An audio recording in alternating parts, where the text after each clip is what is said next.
I would recommend probably leaving them in a hybrid. Anything you can't solve in vendor, try it and do it in the seller. I just had a new client onboarded. It's a transfer client, and this is a client that is selling both in the Seller Central but also on Vendor Central.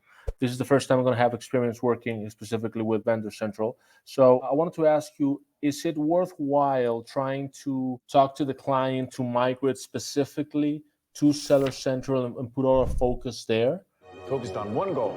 Every brand will be different because some brands are going to benefit from hybrid. Other ones are going to have issues specifically because of Vendor Central that can be solved with Seller Central. For example, if they're trying to increase the fees that Amazon pays them, it's very difficult to get fee increases on COGS inside of Vendor Central. So sometimes it's just easier just to go list it on Seller. There's counter arguments too. Like if they have a wide distribution network and their product can be purchased at mom and pop shops and somebody else could show up on Amazon, Vendor Central is going to win out. Also, any item under $10, vendor always wins. There's almost no exception to that. So if they have super cheap items, Vendor Central is the way to go. This is typically important for like grocery, especially.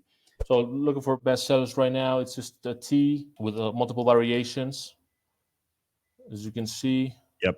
Are they in grocery stores? Yes, actually, the first call that I had with him on the onboarding side, I noticed that they were getting some B2B traffic, but they were not really paying attention on it. So I let them know that we can do a B2B discount structure. And maybe also, we're not doing design to this account, but maybe we can add value Trading value for value.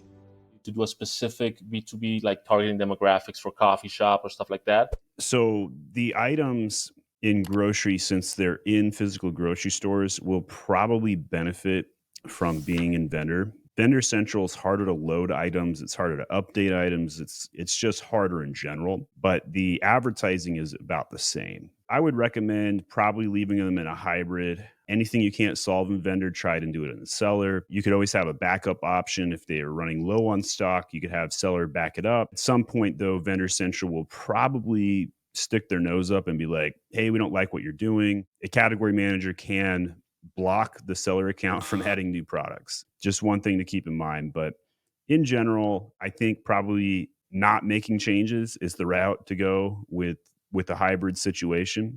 Hear it from the people we've helped. Visit www.myamazonguide.com/case-studies.